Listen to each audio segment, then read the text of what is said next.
This is the second video in, we'll say, Shuai Chiao moving postures for Master Chang's Changxi Tai Chi. So Master Chang was a master of these systems, really well known. He passed away in the 80s.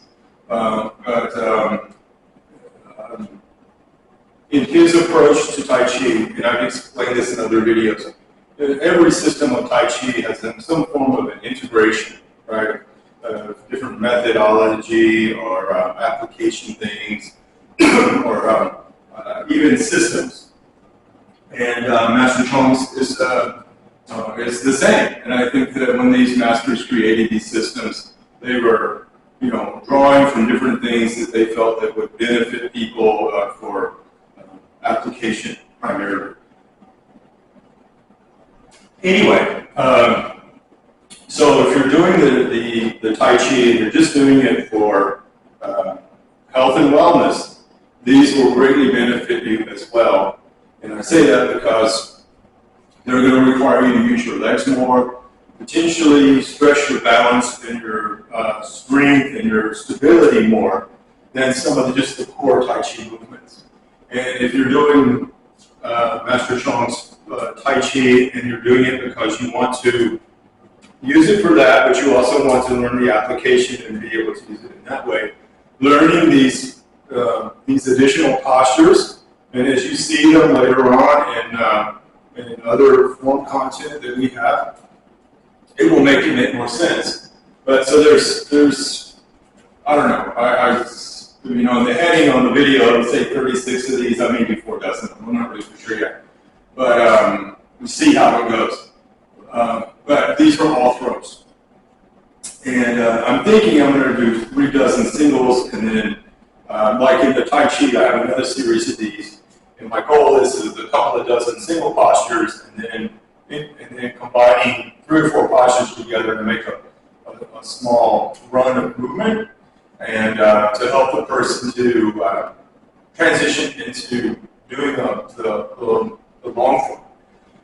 The same thing with these. I may do like 3 dozen single throws, and then another dozen of just combinations, like a double or a triple or something in a line. So again with these, whatever you got room for, maybe 1, or maybe you got room for 3 or 5, and it's about moving through the movement, getting it in your brain, right, processing it, so then when you try to apply it with someone else, you've got the body mechanics down and it seems more fluid to you.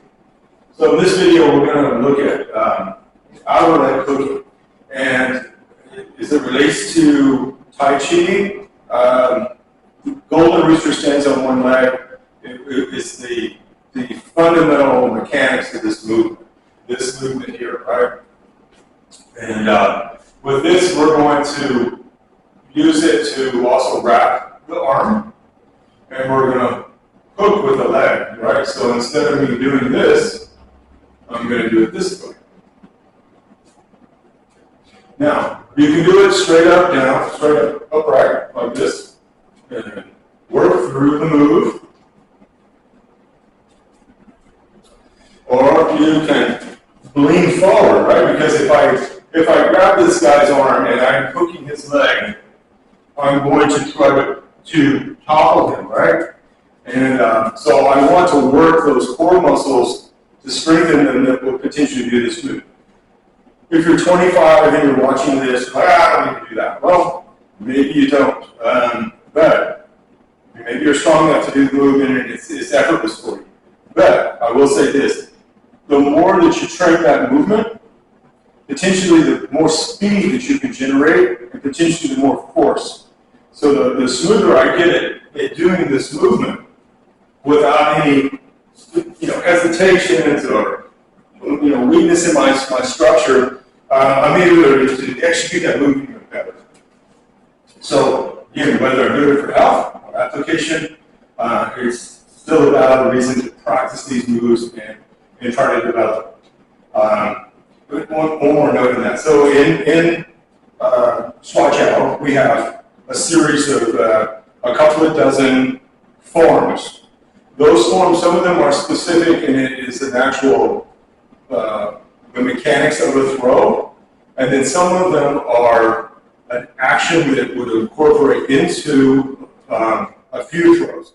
Like say something like lower body control, or we'll say like leg blocking, right? Leg blocking, I can do it with upper or lower or over the arm, under the arm, but it's getting this mechanics of being able to do this movement, right? This action here. Those are really important to practice also, especially if you're doing Shuai Chiao. These are just taking it and looking at the whole of a posture and using a fundamental way to practice it, and it'll help you to get in your head more too. So anyway, so from here, like I said, either I want to try to lean my body, so I'm kind of crunching from the waist. So if you think I'm wrapping his arm, this hand, I like to use it on the side of the head. You know, you can put it here, here. If you have it on a parallel, you can use it to your advantage. But this way. And if you want to do it upright, you can do it here. Then lean forward and in. Me personally, I like to point the toe and draw in, and I get my leg higher. Meaning, like, you can do this move, and you're doing it down here. It'll work, but I want to maximize myself when I'm practicing movements like this. So, like I pull. And you can do these at any speed. You can do them fast, slow, extremely slow, or you can execute force with them if need be. Again, as it relates to Master Chang's Tai Chi, it's an integration of Tai Chi and Shuai Chiao. He started doing that in probably the very late 1920s, so almost 100 years ago. So I'm talking about it like it was made yesterday, right? Or, you know, he did this stuff a little while ago, but not the case. So in reality, this is a traditional Tai Chi system, and it's been around for, well, 100 years. So I feel very confident in what it is and how it's executed, and I think that it benefits people, and that's why I'm trying to make these videos.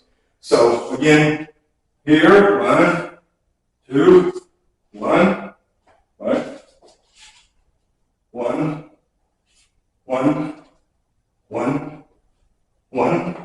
You can also do it and drive out, right? And a lot of times if I was in a situation, I'm not gonna, you may not necessarily hold that position, right? So if I did this, I may let myself go forward into a bow stance, right? Or you can even turn into a marching stance, right? So here, hook and drive. Hook and drive. You could almost say that's a combination. I'm not trying to make a combination with slant flying. That's not what I'm doing. But I want to let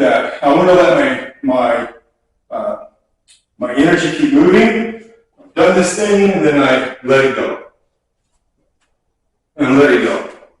And you say if you were in a sporting event, and say you've got this arm wrapped up, and this arm is on the guy's jacket. Or you could do both lapels, and you could do this sleeve, and this top up here, or you could wrap on this arm and even shove this way into the other side of the lapel. But think, you do this thing really fast, and then I want to drive it. I want to make sure that he falls and he goes down. So you got upright, leaning, and then leaning out, and then driving, right? So 1, 1, 1, and then again, 1, 1, 1, and then 1, 1, 1. Just make sure that you go heel to toe and that you don't drive into the knee, right? Like, in other words, don't do this, right? We don't want to hurt our knee, right? So when I do it, make sure I step out deep enough so I can keep my knee. It's 90-degree line. I don't overextend it. For two reasons. One, I don't want to put too much pressure on my knee, and two, potentially to do a combination or a secondary action, right? So I did this, I fall here, maybe I want to step to do something else, right? But if I do this and I drive too much in this leg, I got to recover, and that little bit of time is all the guy needs to get in a different position. But I'm here, I drop, it's easy for me to do the next action. So anyway, hope you like it, and like I said, there'll be just, I don't know, probably just 3 dozen of these, and then maybe another dozen of just combos, you know, like that you can do and you learn and you practice. So anyway, I hope you liked the video. Thank you.